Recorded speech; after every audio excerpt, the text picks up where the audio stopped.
오늘 이제 시작 전에 잠깐 질문 하나 받아보겠습니다. 40대 주부입니다.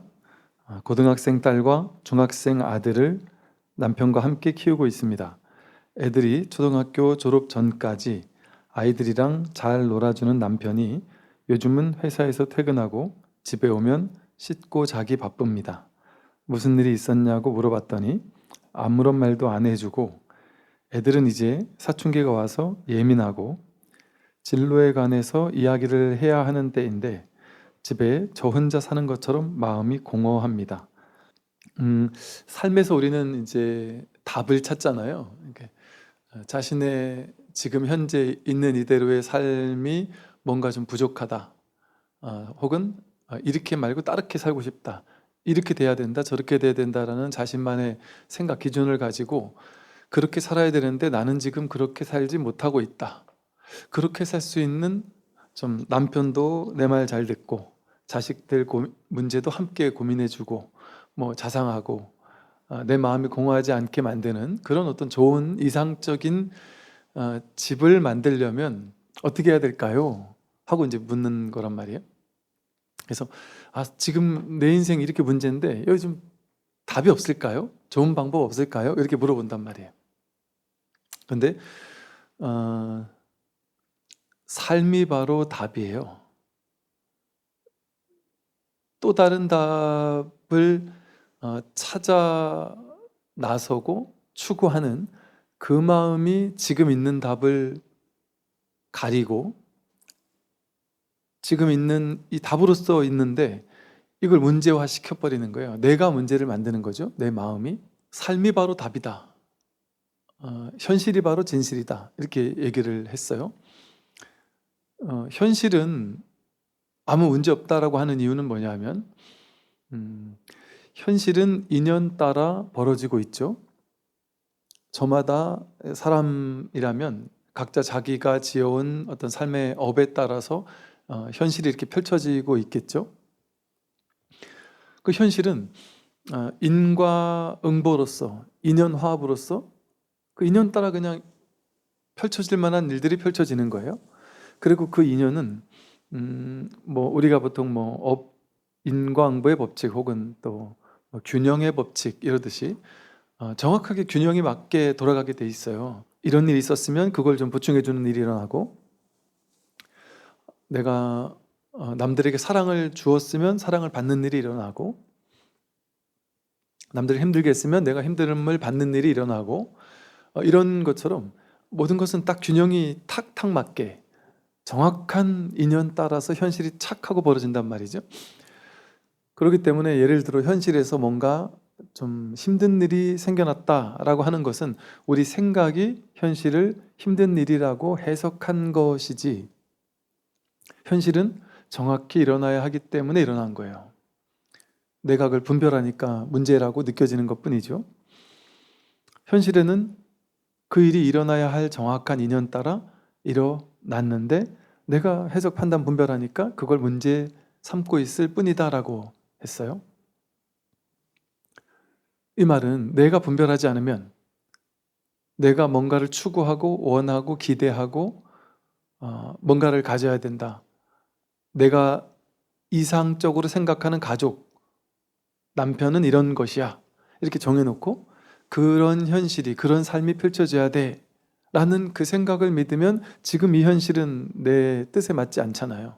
여러분 인생이 한 번이라도 완벽하게 내 생각대로 된 적이 있나요? 내가 그토록 꿈에 그리던 현실이 완전히 구현된 적이 있던가요? 그거 없어요. 왜냐면 우리 생각은 항상 뭔가를 미래를 향해서 우리 생각은 미래를 향해서 뭔가를 자꾸 추구하기 때문이죠. 지금 엄청난 행복이 오면 만족할까요? 잠깐 만족하고 나서 거기 바로 적응을 한 다음에 또 다른 문제를 만들어내요. 어떤 사람이 야, 내가 집만 한 채 있었으면 좋겠다. 저기 뭐 어디죠? 경기도 외곽이라도 집만 한 채 있었으면 좋겠다. 이게 내 평생 소원이야 이렇게 생각하던 사람이 집을 한 채 탁 장만해서 내 이름으로 이제 우리 가족 이름으로 등기를 탁 했을 때 아주 기쁘고 행복하고 내 인생 완전히 행복이 충족됐어 이렇게 생각할 수 있잖아요. 근데 얼마 가겠냔 말이에요. 머지않아서 야, 역시 경기도는 안 돼. 서울에 집을 사야 돼. 그 생각이 일어나면 또 이게 바로 부족하게 된단 말이죠. 서울에 집을 사도 마찬가지예요. 사실은. 항상 그렇게 뭔가 생각을 따라가면, 생각을 믿으면 생각대로 완벽한, 내가 생각하는 완벽한 세상, 완벽한 현실, 그것이 오지 않아요.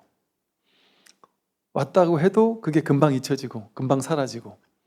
그러니까 생각을 믿으면 끝끝내 나는 가난하고 궁핍하고 결핍되어 있고 부족하고 못났고 뭔가를 향해서 끊임없이 달려가야 되고 쫓아가야 되고 추구한 것을 얻어야 되고 가져야 되고 단 한 번도 쉴 수가 없습니다.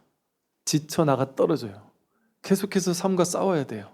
없는 것 더 만들기 위해서, 더 갖기 위해서, 더 취하기 위해서, 내가 싫어하는 것, 꼴보기 싫은 것들을 없애버리기 위해서, 남편이랑 자식들 내가 원하는 성격으로 착착착 바꾸기 위해서 만족하지 못한 채 계속 세상과 싸우면서 살아야 돼요. 내 생각을 믿고 살면. 그런데 아주 간단하고 단순하단 말이에요. 내 생각, 판단, 분별을 믿지 않고 삶을 믿으면 돼요. 현실이라는 진실을 믿으면 돼요. 총목보리, 제법, 실상 이렇게 말하듯이 제법, 이 현실 이렇게 벌어져 있는 이대로가 실상이 벌어졌단 말이에요. 인연따라 정확히 일어나야 할 일이 탁 일어나고 있단 말이에요. 이 사람 정도는 이겨야 돼라는 생각이 일어났다면 그 사람과 나를 비교하는 건데, 우리라는 존재는 이 온 우주 전체에 이게 딱 하나밖에 없는 이 아상 얘는 이 온 우주에 딱 하나밖에 없어요.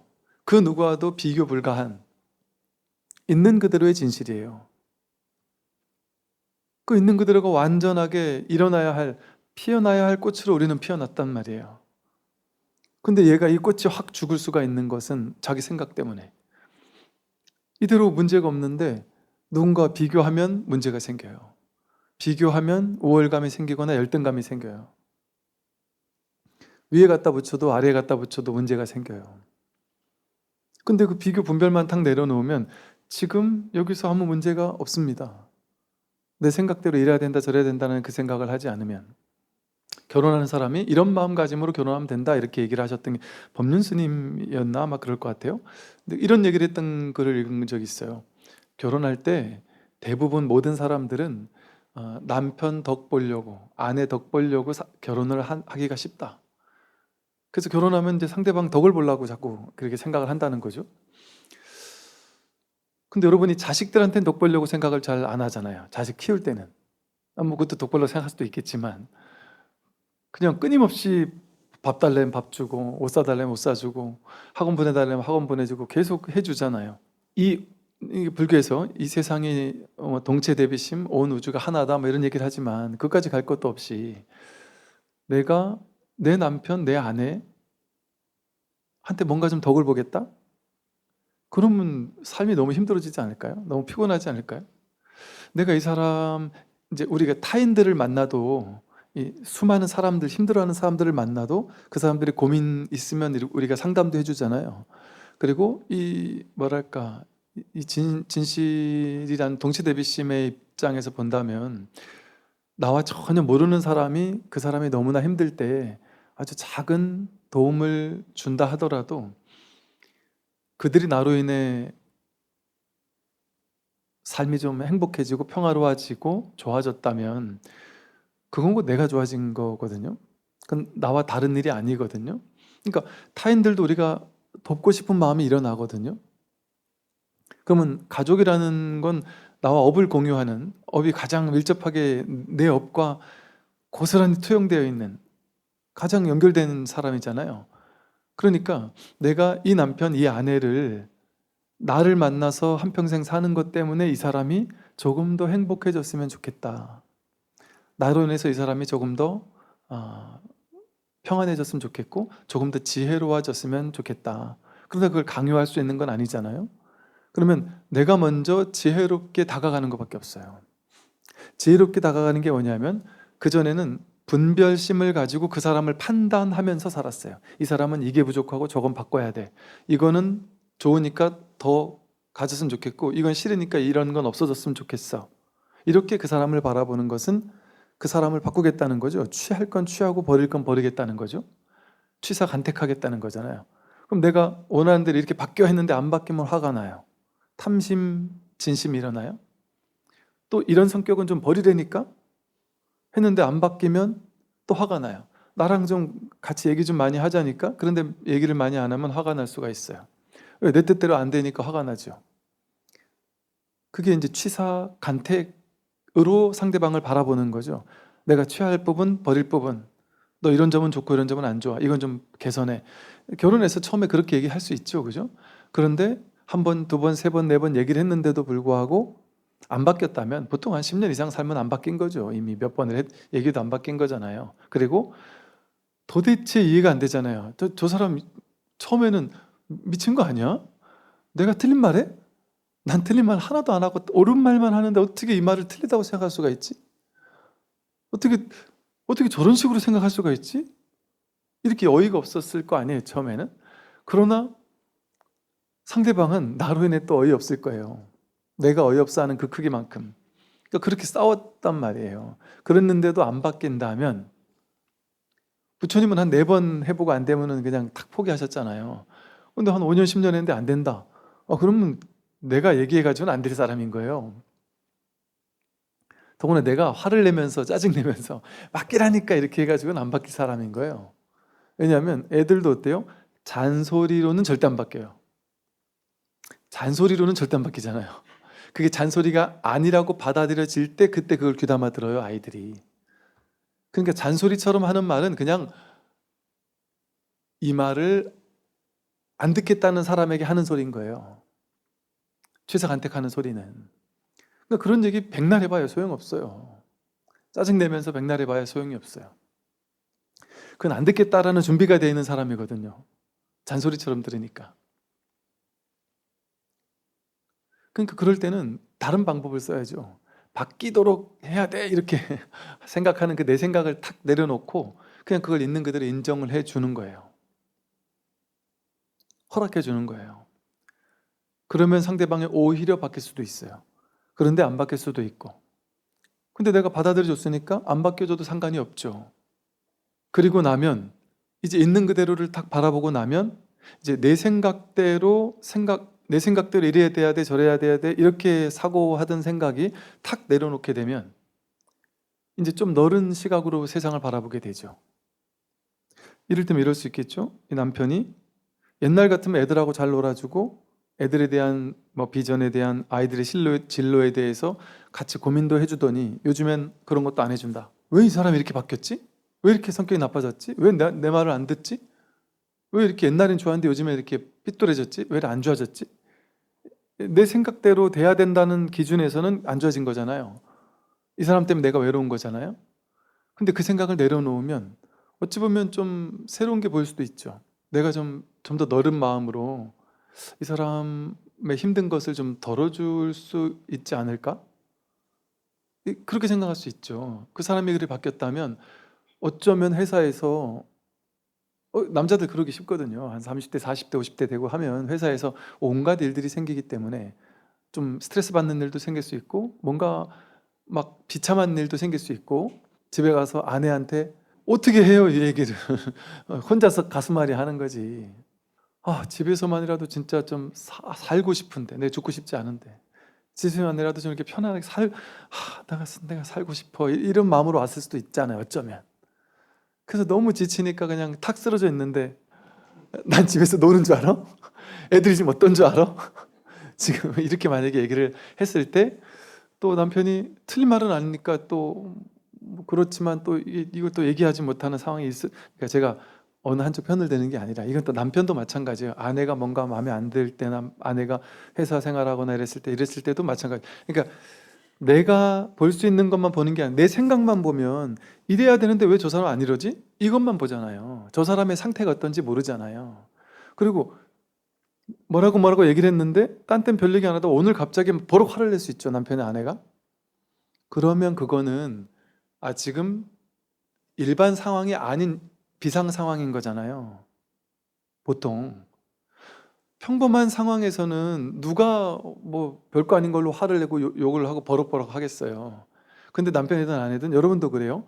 내가 엄청 스트레스 받는 상황이 되면 별것 아닌 얘기했는데 갑자기 예민하고 더 화가 나고 옛날에 막 쌓인 것까지 막 퍼부으면서 얘기를 해요. 그러면 상대방 입장에서 너무 어이가 없을 거 아니야. 뭐지? 이게 이럴 일이야? 이게 화를 낼 일이야? 하고 막 더 화가 나서 싸울 수도 있겠죠. 왜 그럴까? 왜 나만 보니까? 내 생각만 보이니까. 내 입장만 보이니까. 니만 나가 일하니? 내가 집에서 얼마나 힘든지 알아? 요 입장만 보니까. 혹은 남편은 야, 집안일 니만 하니?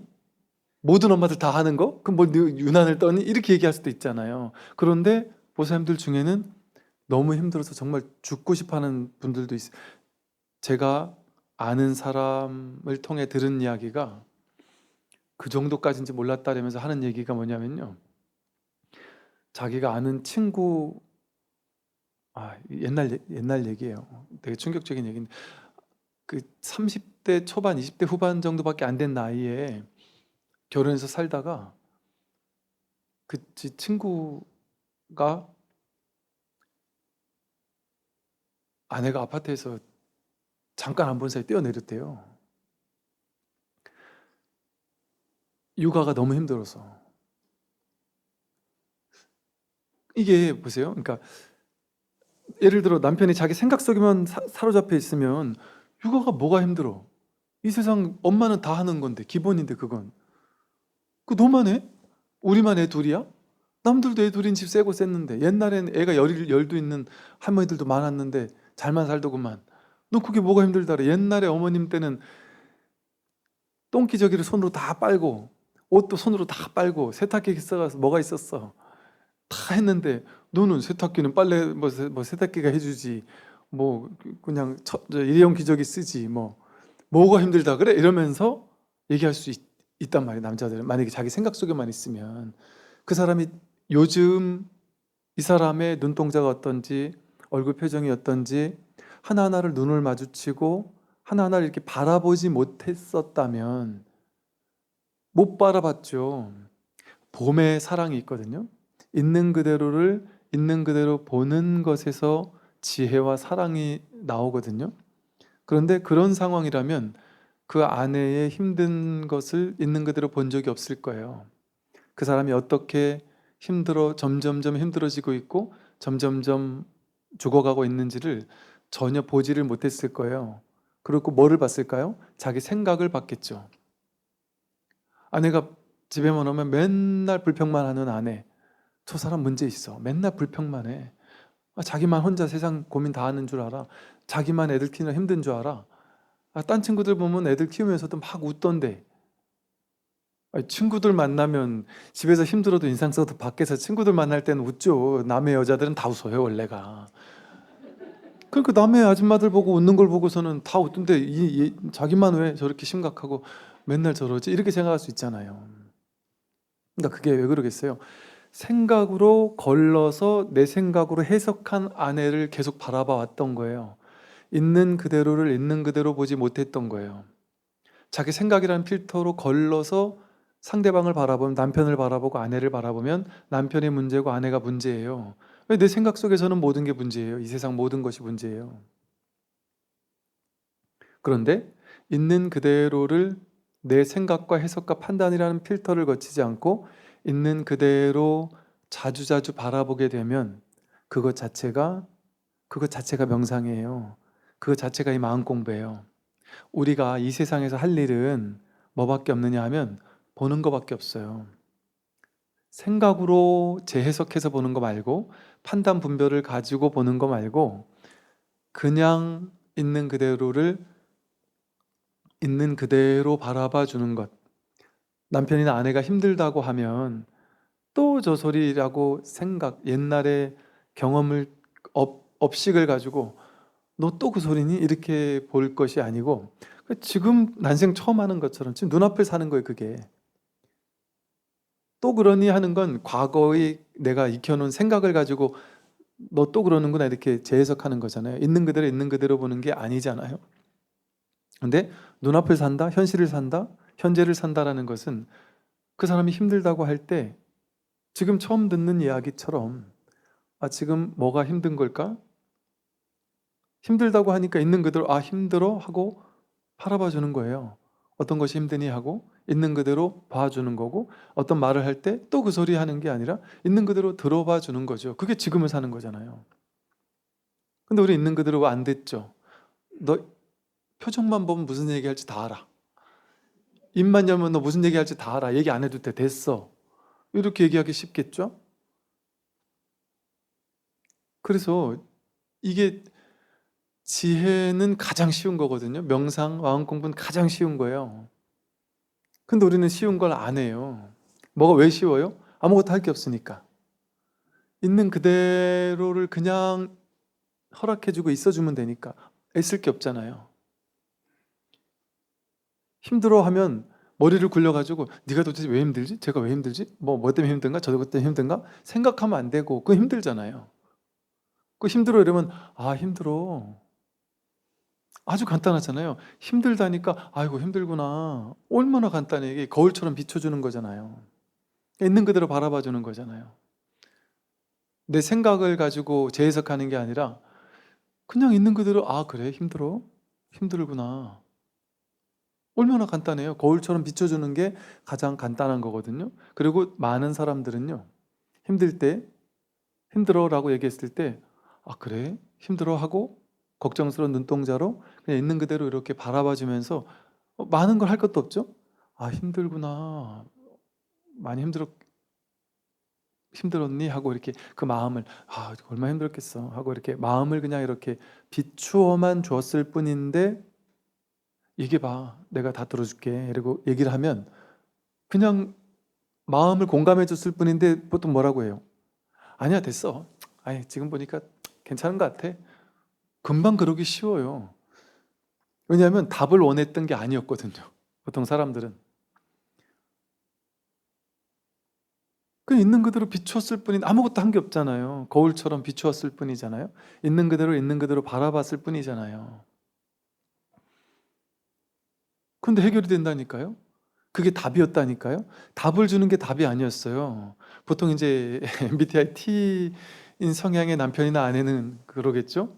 아내가 집에서 아, 요즘에 힘들어 이러면 T인 사람은 네가 뭐가 힘들어? 도대체 말을 해봐. 하나부터 얘기를 해봐. 하나하나 얘기하면 이건 이거고 저건 저렇고. 애 키우는데 뭐가 힘드냐? 뭐 이건 이렇게 하면 되고 저건 저렇게 하면 되고 그건 네 생각이야. 뭐 생각 때문에 힘든 거야. 막 옳고 그르고를 탁탁 따져가지고 이게 옳고 저게 틀리고 그렇게 얘기를 하면 그 결론이 안 나겠죠. 그래서 집안에서 우리가 부처님이 되는 게 간단해요. 남편에게, 아내에게, 자녀들에게 또 우리가 만나는 사람들에게 부처님처럼 살아가는 방법, 길, 지혜 간단해요. 거울이 되면 돼요. 그러니까 심리 상담에서도 거울처럼 이렇게 비춰주고 공감해주고 반영해주고 그 뭐라 그러지? 그 용어가 있는데 그 있는 그대로 이렇게 해주라 그러잖아요.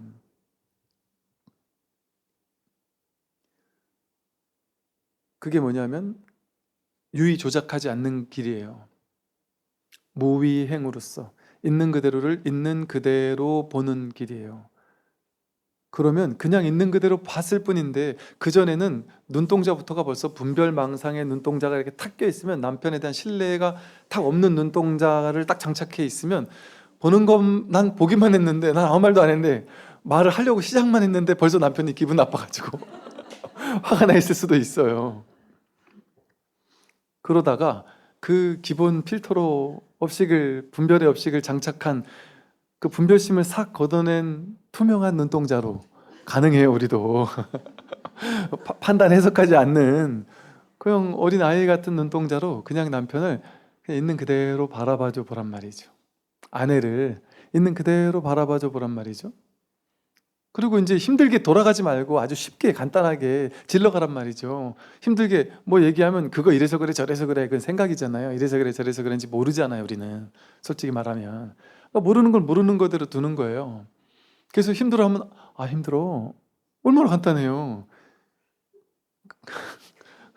공식처럼 외우란 말이죠.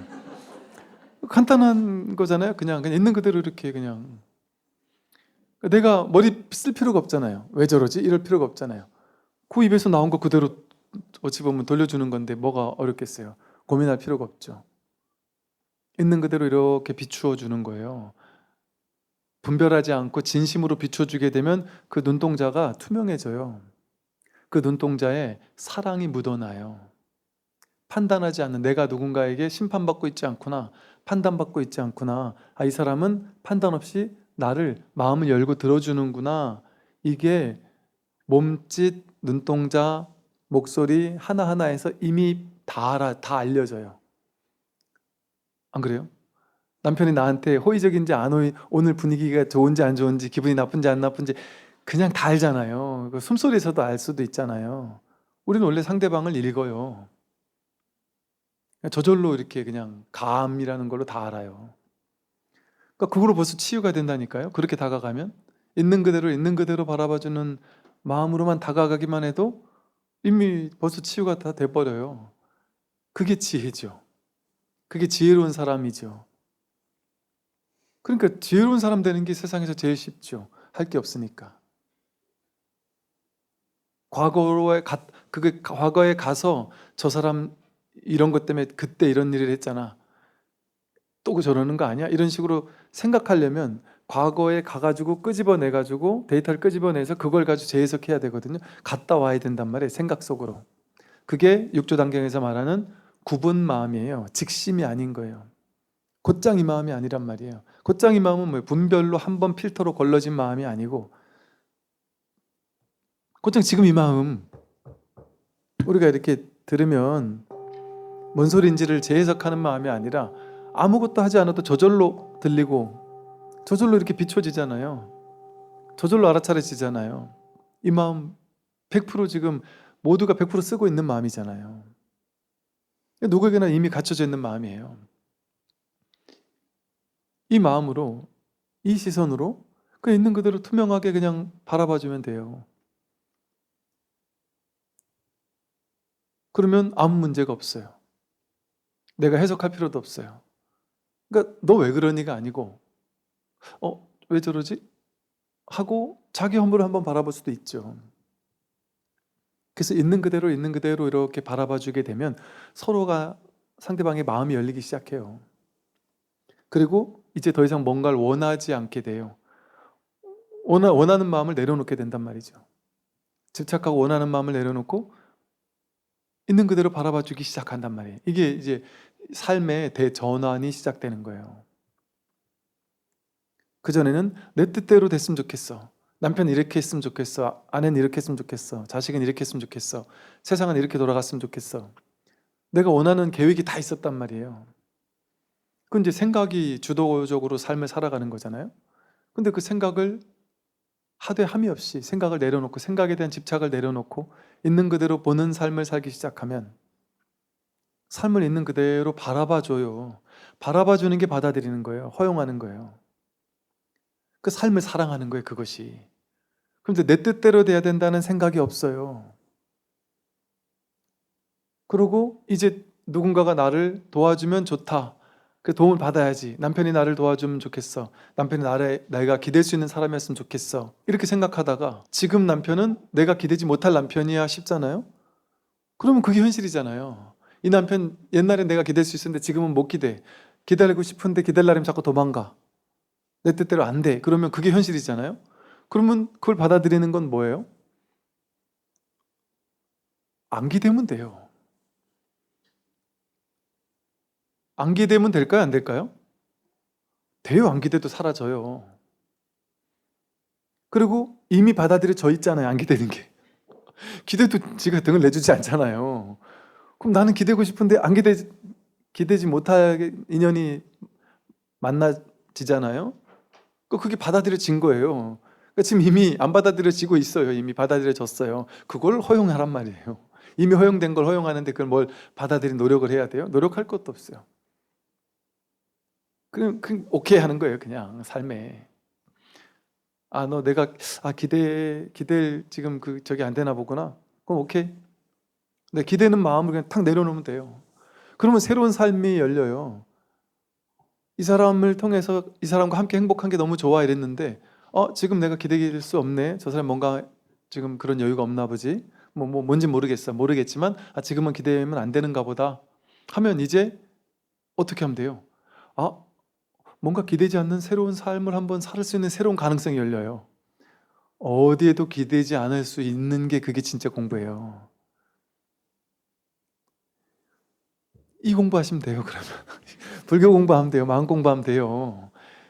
이거 누가 귀찮게 해주는 게 싫어요. 그냥 내가 그냥 공부만 매진했으면 좋겠는데. 그럼 홀로 우뚝 설 수 있어요. 무소의 뿔처럼 혼자서 갈 수 있어요. 이게 딱 혼자 된다는 얘기가 아니라 혼자 되면 혼자 돼서 좋고 함께하면 함께 있어서 좋은 게 이 길이에요. 그게 무소의 뿔처럼 혼자서 가는 거예요. 꼭 여럿이 가면 무소의 뿔처럼 혼자 가는 게 아닌 게 아니에요. 함께 가도 혼자 가는 거예요. 사실은. 혼자 가도 사실은 함께 가는 것이고. 그러니까 혼자든 함께든 상관이 없어지는 거예요. 그때는 걸림이 없어지는 거예요. 혼자면 혼자여서 좋고 함께면 함께여서 좋고. 내가 내 길을 가는 거예요. 어디도 기대지 않고. 그게 무소의 뿔처럼 혼자서 가라 하는 거예요. 소리에 놀라지 않는 사자와 같이, 그물에 걸리지 않는 바람과 같이, 진흙에 물들지 않는 연꽃과 같이 무소의 뿔처럼 혼자서 가라. 삶이 엉망진창 막 진흙밭이라 할지라도 거기 물들지 않는 연꽃처럼 주변 상황 탓할 게 없어요. 내가 갈 길을 가면 돼요. 내가 가야 할 그 길을 가면 된단 말이죠. 시간이 오늘 좀 많이 지났네요. 요거 조금이라도 한번 보고 시작을 하겠습니다. 오늘은 이제 육조단경과 마음공부 143쪽이고요. 오분향과 참회를 말하다 하는 부분이에요. 그때 대사께서 광주와 소주를 비롯한 사방에서 온 선비와 서민들이 법문을 듣고자 산중으로 모여드는 것을 보시고 법좌에 올라 대중에게 말씀하셨다.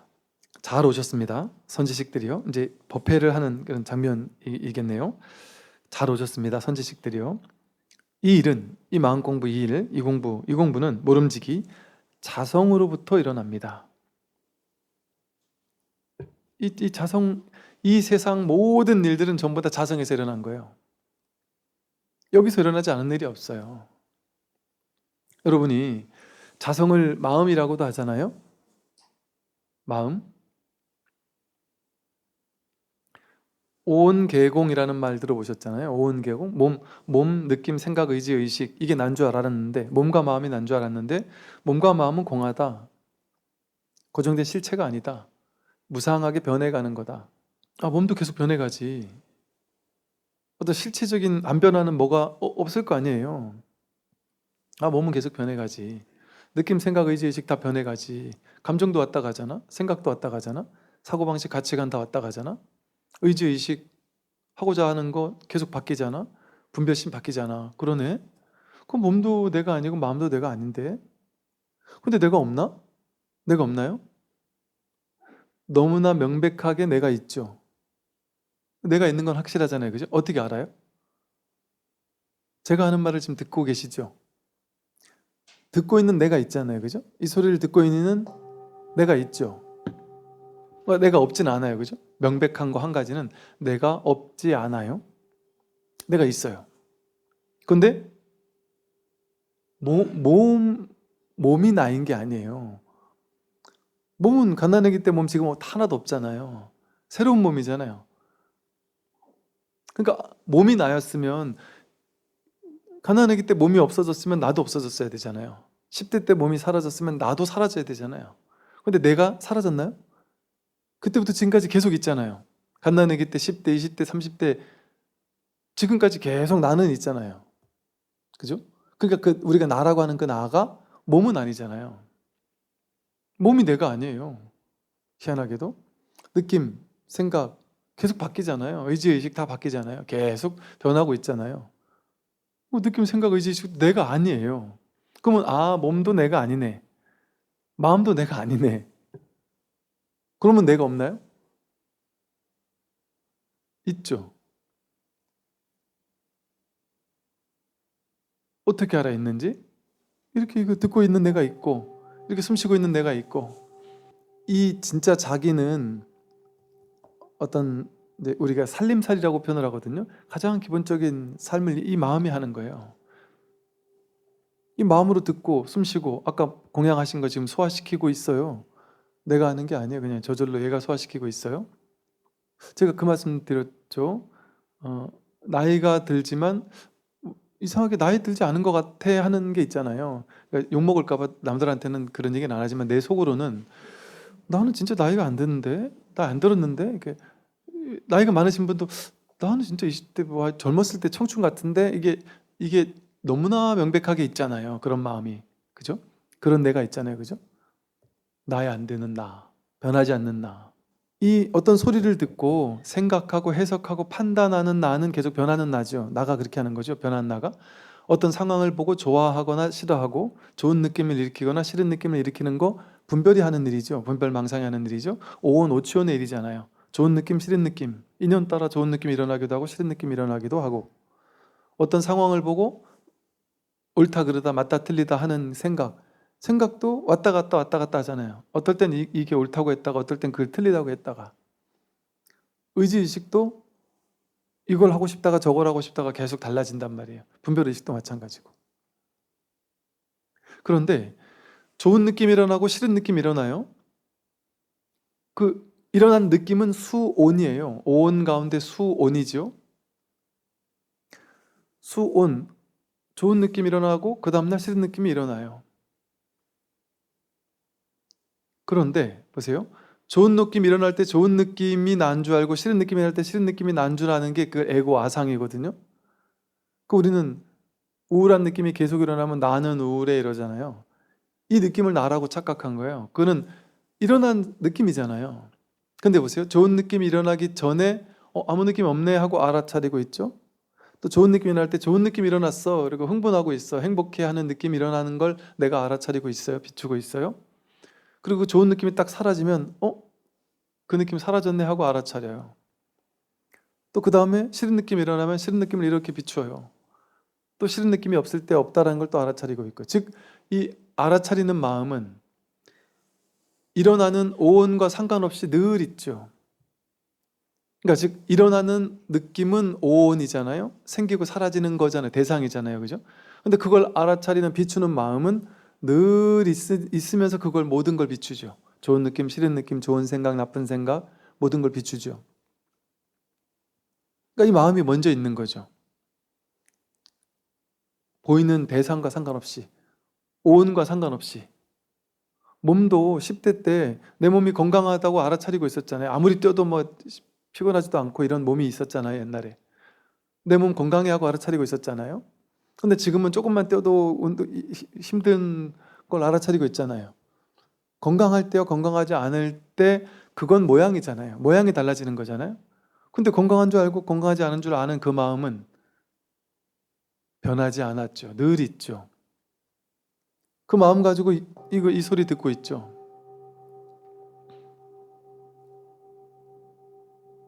그럼 그 마음 어떻게 생겼어요? 분명히 있잖아요. 그죠? 이 마음 분명히 있죠. 너무나 분명하게 있잖아요. 살아있잖아요. 깨어있잖아요. 알아차리고 있잖아요. 비추고 있어요. 근데 이 마음 어떻게 생겼을까요? 몰라요. 모양이 있어요. 모양? 그게 몸이에요? 그 마음이 몸하고 딱 들어맞지 않죠? 몸 안에 있거나 뭐 그런가요? 몸 안에 있다고 우리가 확신할 수 있어요? 모르겠어요. 어디 있는지. 근데 이 마음이 없지 않아요. 이 내가 없지 않아요. 몸도 느낌, 생각, 의지, 의식 전부 다 내가 아닌데 내가 없진 않단 말이에요. 이렇게 살아있는 내가 확인되잖아요. 움직이는 이 내가 이렇게 있단 말이에요. 이거 누가 이렇게 움직이게 하냔 말이에요. 이 마음이 있으니까 이렇게 살아있죠. 이 마음이 있으니까 배고프세요 하면은 아, 배고프네요. 이렇게 뭔가를 보고 안단 말이에요. 뭐가 그렇게 알았냔 말이에요.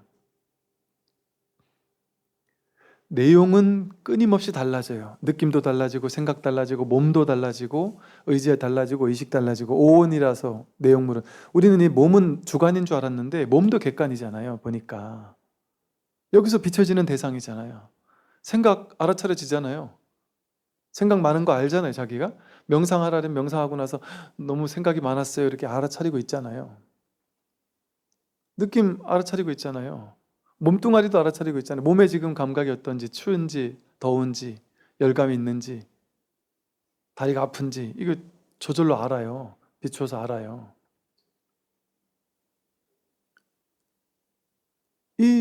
이 마음, 모양은 없지만 이 살아있는 마음이 있죠?